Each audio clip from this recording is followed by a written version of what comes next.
Well, welcome back to the second of 4 Christmas movies, because we are required to do an entire month of Christmas movies. It's December. You're required to do Christmas movies in December. Is that a rule somewhere? No, does this qualify as a Christmas movie? This is like the Die Hard question. Like, does it qualify?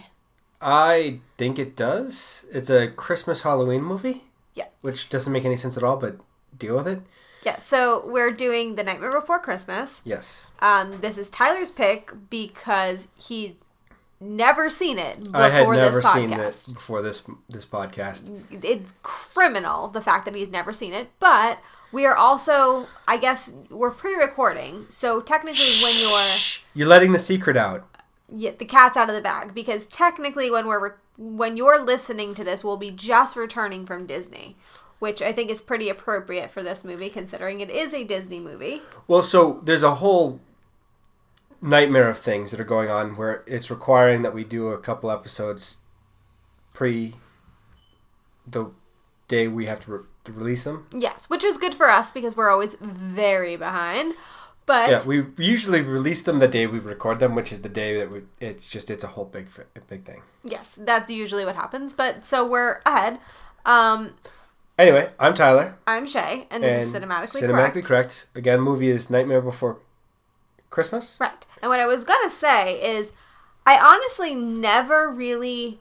So I've seen this movie about 15 times. I never really got that it was a Christmas movie. I was kind of like, yeah, it has Christmas in the title, but it's more of a Halloween movie. But now that I've read the original poem that Tim Burton wrote that spawned this movie, I now understand why it's a Christmas movie.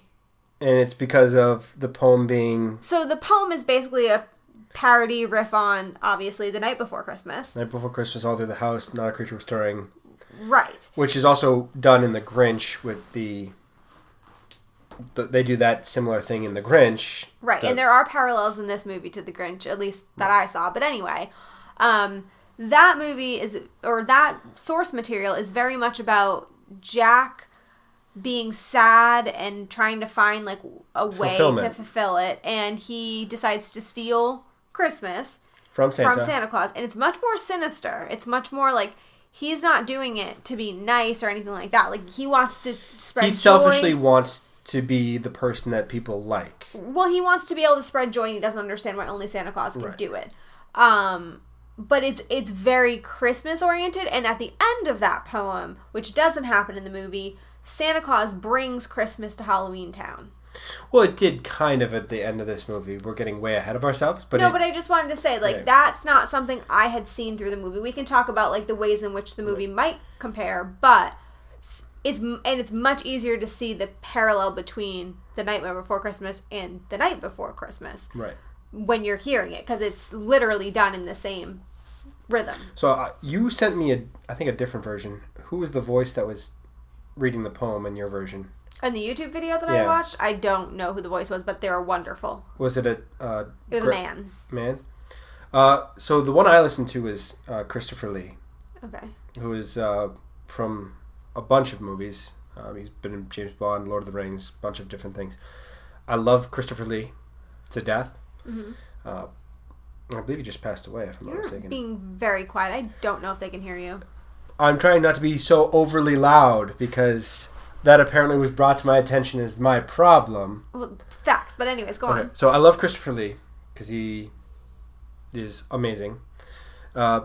So are we going to do a brief synopsis of the movie? Sure, go ahead. That's going to be terrible for me to do.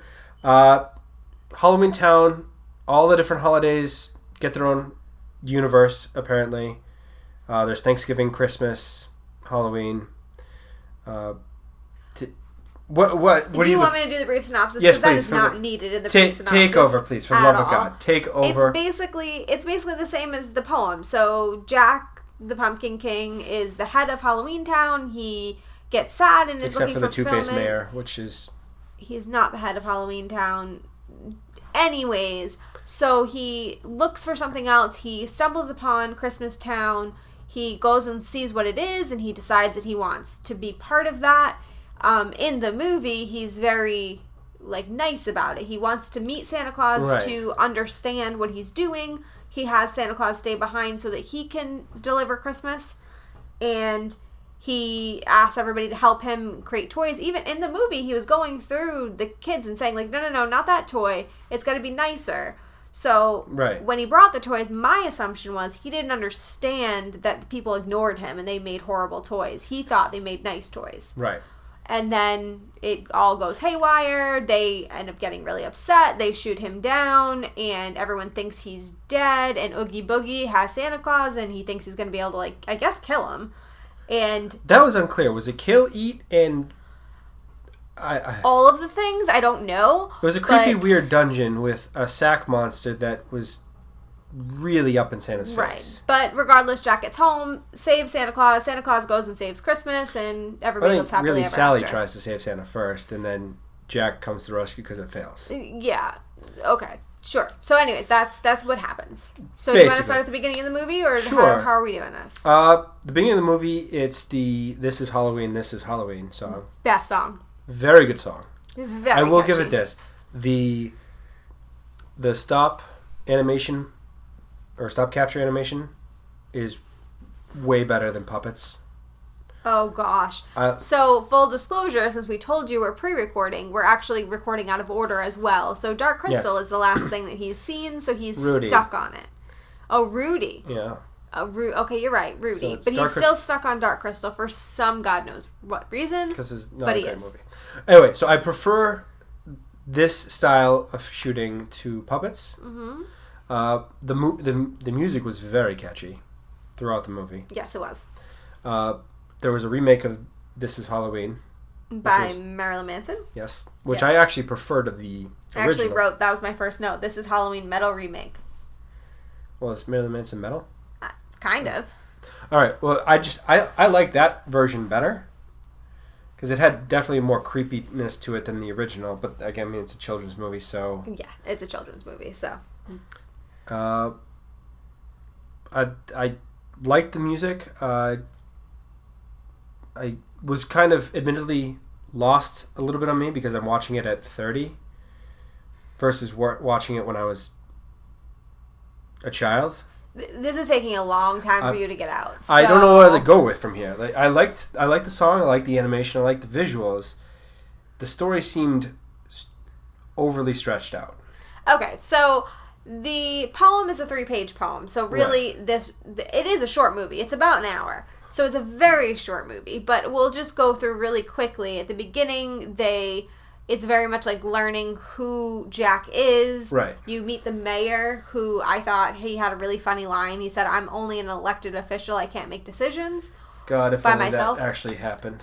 Yes, but I found him funny. He had the two-faced thing, which is very politician-y. Very well done. Right. So I thought that was really funny.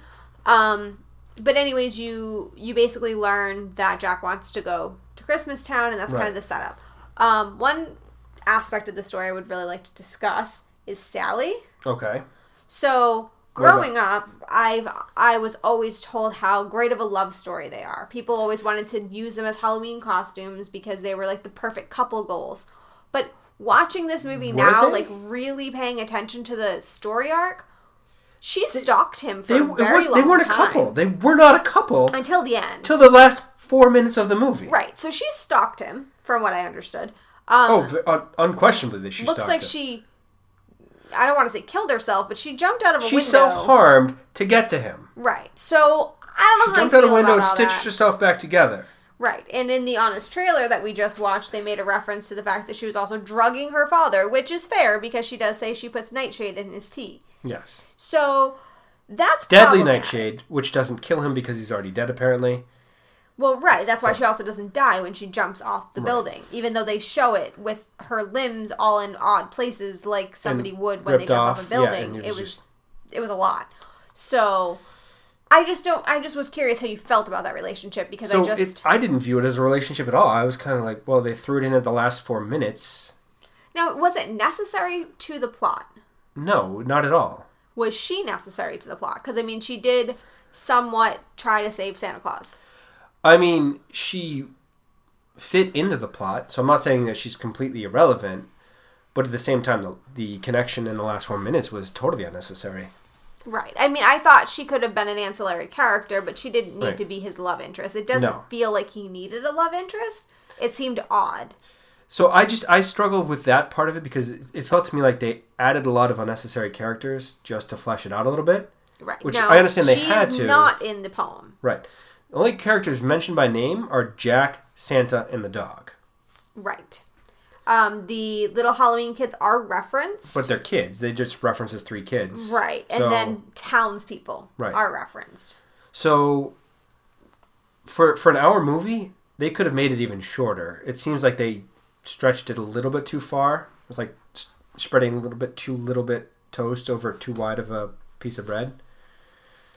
I think I prefer the poem because it was the reading of the poem was 10 minutes, maybe 15 minutes, and it went very well. Right. No, I agree with that. And I think you probably read that Tim Burton originally had intended this to be a TV movie in the style of like Rudolph the Red-Nosed Reindeer and things like that. Like that's what influenced him. See, I would have thought that would work better, the shorter TV movie. Right. I do too, but it kind of adds to like what he was trying to do when you think of it that way because it makes more sense. Now remember, Tim Burton really didn't have a hand in this movie at all. I had read somewhere there was a controversy because everyone knows it as Tim Burton's The Nightmare Before Christmas. Right. It is a controversy. We should probably get through the whole thing before we move into controversy. But anyway, so we don't think Jack and Sally are great. That's fine. Go ahead. I mean, one of the things that I took from the movie, I get it.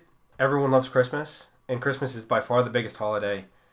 Fair or not. Mm-hmm. I mean, it's just across the board. We're just hit in the face from October and November to Christmas time. Mm-hmm. No other holiday has 2.5 months of prep time. Okay. But you don't get to steal someone else's holiday because you want to. Yeah, and I mean, the poem was more clear about the fact that he was like jealous and he was trying to steal it and that kind of thing, where the movie kind of tried to make it seem more like he just wanted to be happy and he wanted to do nice things instead of being scary. So I think they toned it down a little bit, but in the poem, it was very clear that he was being doing it jerk for his own selfish reasons. Right, he was literally kidnapping Santa Claus. Yeah, I would like to say that song where he has the lighthearted "What's this?" experience. What's this? Yes, it was. What's this? What's this? What's this? All of that. He goes into someone's house and breaks in, and they're sleeping in bed. No one sleeps to that song. What the hell was going on there? Yeah, I don't know. Every time I hear that song, all I think of is the Jenna Marbles video, What Are This? It's like she does this thing with her dog where it's What Are This? And she goes up to all these things and What Are This? I don't know what the hell you're talking about right now. Well, maybe some of our listeners do, just because you're not savvy on the internet. But anyways, that's all I can think of when I hear that song. All right. Well, I've derailed it, so you want to get back to the Christmas story? The Christmas story. Well, that's really a Halloween Christmas story. Well, I mean, I think we kind of talked about what the story was, but another thing I wanted to bring up that's not mentioned at all in the poem that I'm curious if you feel was necessary was Oogie Boogie. So he is a very beloved character. There's even a Yahtzee game of him, which I think I've had at some point in my life. He's very popular. I mean, he was one of the better characters in this movie in terms of the portrayal. Like, the guy nailed the song. Yeah, I mean, that guy had a wonderful voice. It sounded like the Audrey 2 from... Yeah, apparently, we love that voice. Apparently, because when we saw the live action version, too, we were just like, oh, wonderful. So, apparently. But, yes. But was he necessary to the plot? Like, did you feel when you read the poem that you needed that extra element? No. No, so me neither. But I do love Oogie Boogie. I always have, ever since I've seen the movie originally. I think he was added solely to extend the movie a little bit. And it made the movie better because he killed it. Right. Like, well done, sir. Well done. Right. I agree with that. It's just kind of like one of those when you were listening to the poem, you're like, oh... I mean, that whole thing isn't even there. Like, there's nothing about him. Right. There's nothing of any of the characters other than Jack, Santa, and the dog. Right. Now, what was Oogie Boogie really supposed to be? The boogeyman. The boogeyman? I took it as the boogeyman, just an sack. There's nothing quite as scary as something that you don't know. So if you portray what you're scared about into the boogeyman, that's scarier than anything you could actually like come up with. Okay. I can see that. I was just curious because he was very much not in. Like, vampires, scary, but what you create in your own mind is scarier. Right. So. Agreed. One of the things I did want to mention is when he goes into Halloween Town. Yes. Jack, the first time he goes in, he drops onto like a thing of snow and he's looking down over the town. He goes into Christmas Town. Christmas Town. I'm sorry. Yes, you're right. Christmas Town. And he's looking down over the town. And that was one of the parallels I saw with The Grinch. Now, I wasn't able to find that that's actually true, but it reminded me very much. It's the same shot where the Grinch is looking down at the beginning and at the end of the movie at the Who Village. Right. That's what I thought, too. I Googled everywhere and I couldn't find that, but very much. I totally agree with you on that. And the fact that it's not mentioned anywhere on the internet, apparently, because you weren't able to find it. I looked for it. I wanted to make sure that I wasn't crazy. You know? No, I will agree with you on that. Whoa, we agree. I feel like we're in the Twilight Zone. Well, we are because we're watching Nightmare Before Christmas, which is both a Halloween and Christmas movie. Anyways, so I mean, for me, that was really all of the main points I wanted to get to. I mean, I did like a lot of the callbacks that they had, like to Beetlejuice, and there was another one too that I forgot. But the Beetlejuice thing, the first thing I think of is the snake thing under the tree.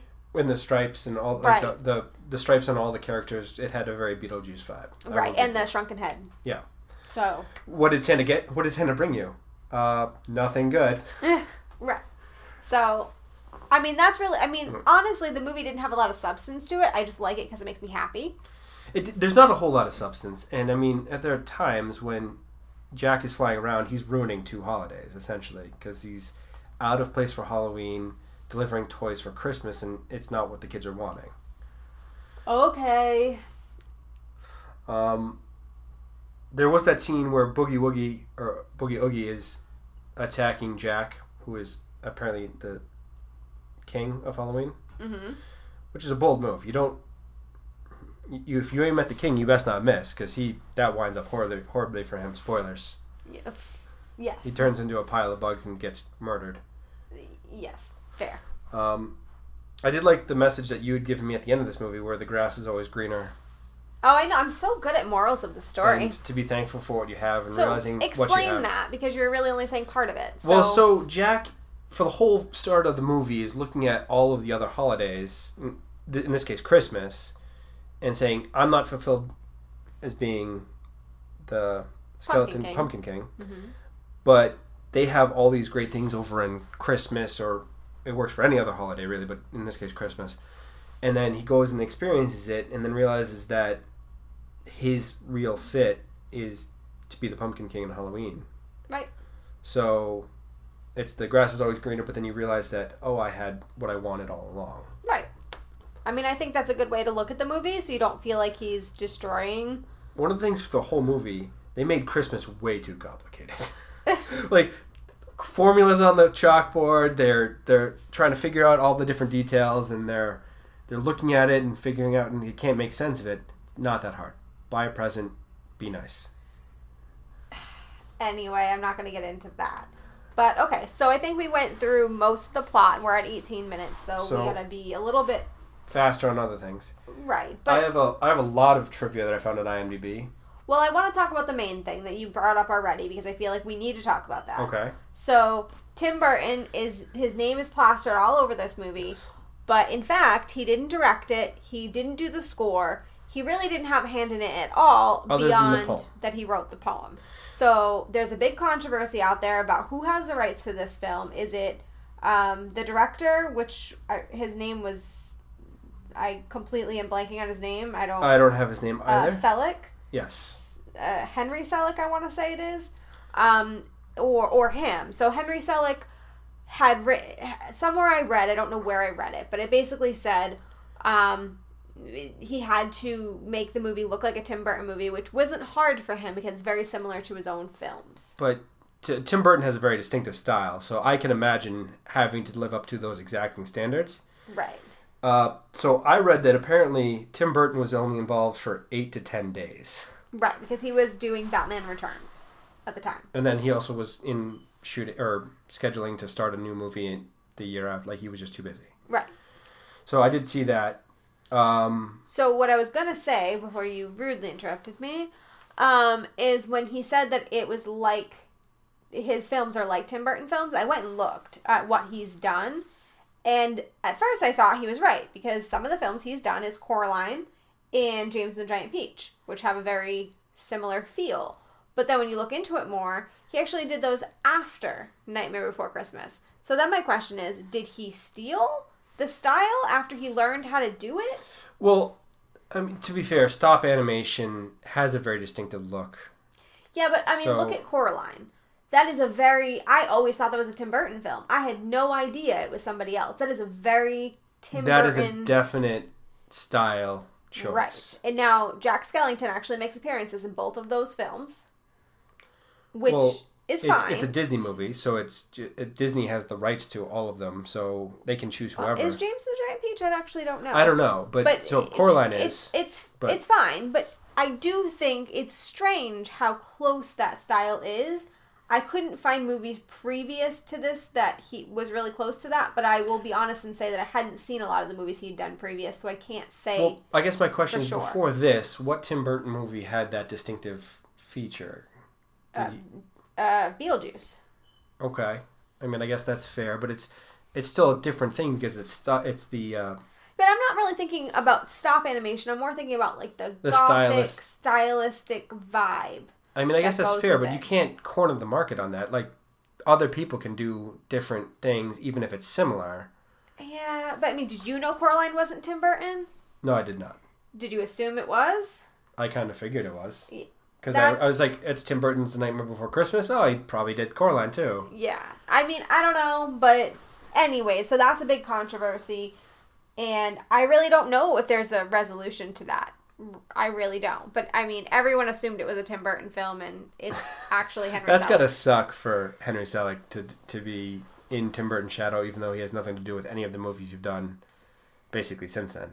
Because I thought James and the Giant Peach was another Tim Burton. I do, too. Yeah. It's not.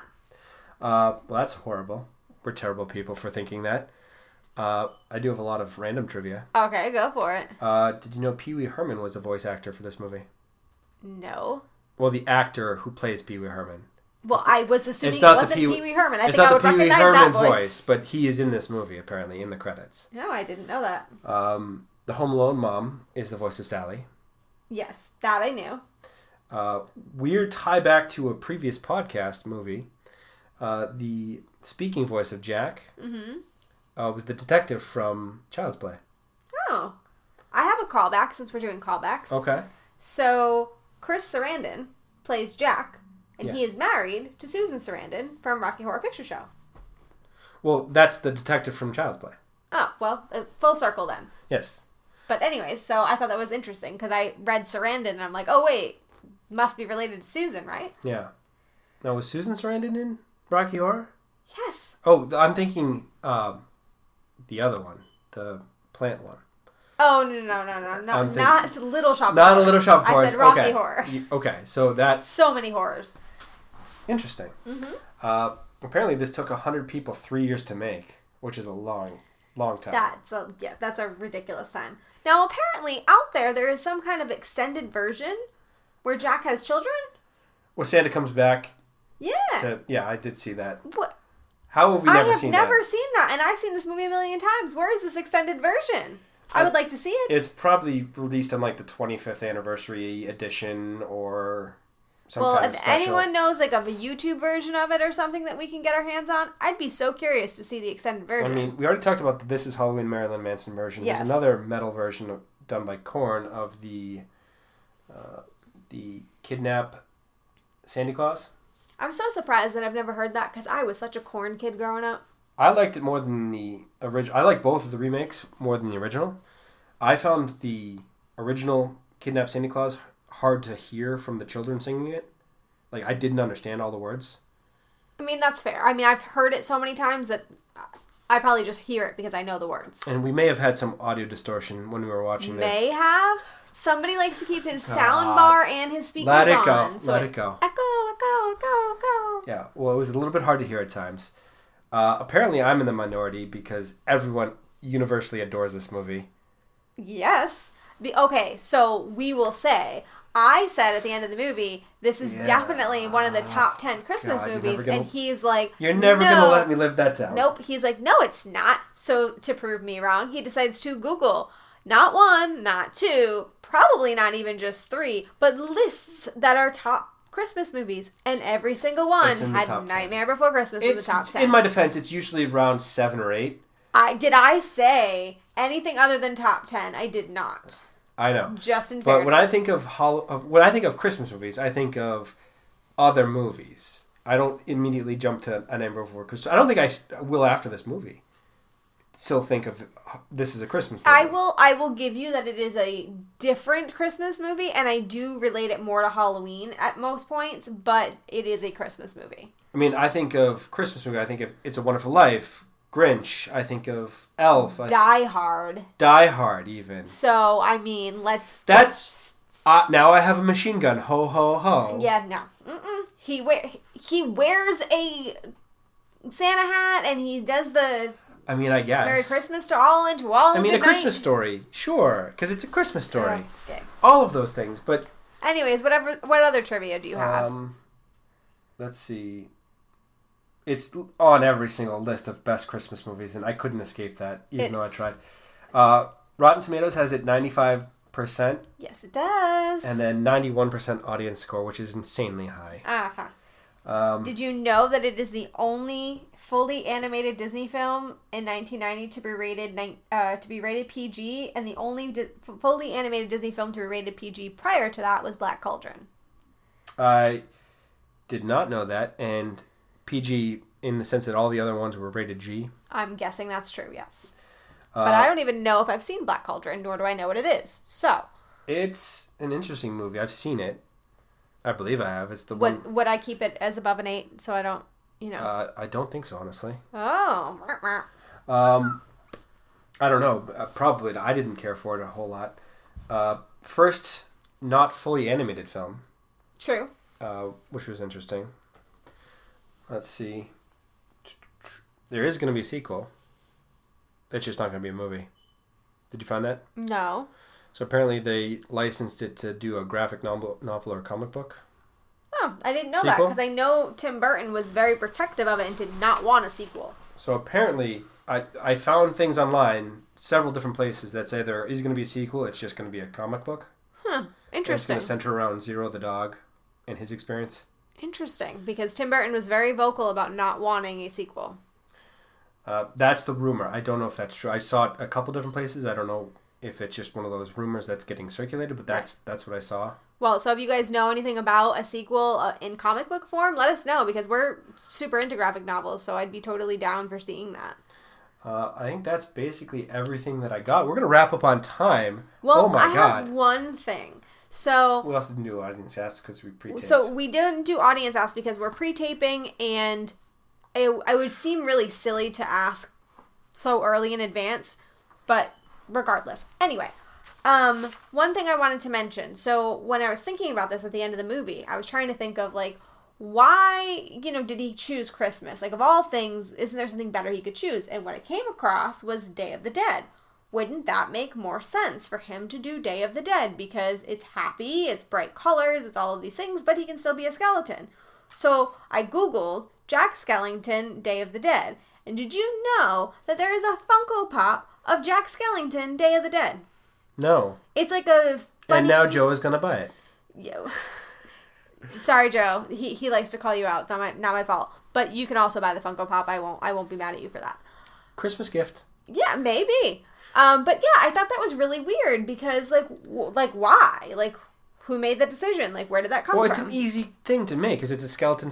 Like, just, it goes. Like that. It's really cool looking. But I was thinking, if they were going to do a sequel, I would totally love to see a Day of the Dead version because I feel like it just fits so much better than Christmas for him. I guess so. I would think, well, chronologically, it's Thanksgiving is the next holiday. I know chronologically, but Day of the Dead is around Halloween. Yes, that's true. So, I mean, it just makes so much more sense. It has the happy vibes, the joy, all of that. But it also incorporates skeletons like he is. He wouldn't have to change who he is. That was an interesting take. I didn't actually even consider that. I know. I'm just. I mean, so in the movie, all of the holidays are American holidays because it's Christian holidays and American holidays because it's Thanksgiving, 4th of July, and then Christmas, and then Easter, Valentine's Day. Okay, so and a couple other holidays, but it's still predominantly not other holidays. Right, but I just feel like that's a very solid fit for him. But I just wanted to mention it because it was something I came across. And Fair point. I will give you that. We so do have to rate this movie. Okay, so I have to rate this movie like a 9 because just childhood memories and just the songs are amazing. I just love it. I'm gonna give it a 9. I will give it a 7. A 7? 7.5. I feel like I'm stabbed in the heart. I'm taking a few points off because one, it felt like they stretched the movie a little bit too far, and then also I'm watching it at 30. Okay, well hold on. Let me try to redeem you. What do you rate the poem? Oh, the poem was fantastic. What do you rate it? I would say easily an 8.5, 9. Okay. Because the poem is a little bit more geared towards adults, I feel like. Well, it just, to me, it felt like it was a better tempo. They didn't add all this extra stuff in to stretch out the movie. And, I mean, the music is on point for this movie. The special effects and the visuals, excellent. Right. I just felt like it was a little bit lacking in the story, just like Dark Crystal, in fact.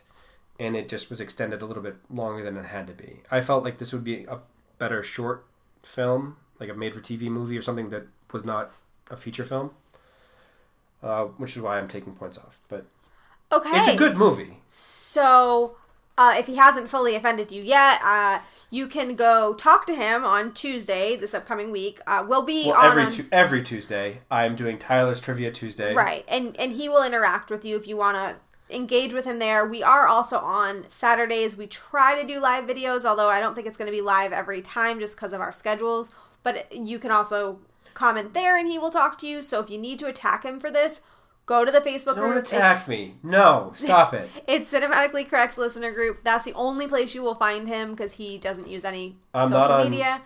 Any social media other than the Facebook group to post. Right. So I don't even use my own Facebook. Right. So if you want to talk to him, I will make sure that he sees anything you put in that group. So do that. Go ahead and attack him because I want to be very clear. I am not on board with this 7 that this is getting. 7.5. 7.5. Yeah. It's not from me. It is from Tyler. I just want to be clear. Anyways, so next week's movie is The Holiday, I believe. It is your choice. My choice. It's one of my favorite Christmas movies ever. See, this is more just a romantic comedy. I don't know if I count it as a Christmas movie. We will fight about that next week. I think it's okay. We will get into that next week. We will fight about it next week. So if you guys want to hear us fight about whether or not The Holiday is a Christmas movie, then sure, let's do that next week. I want to give my thank you to Jake at Athos Music for our intro and outro music, and I will see you next week.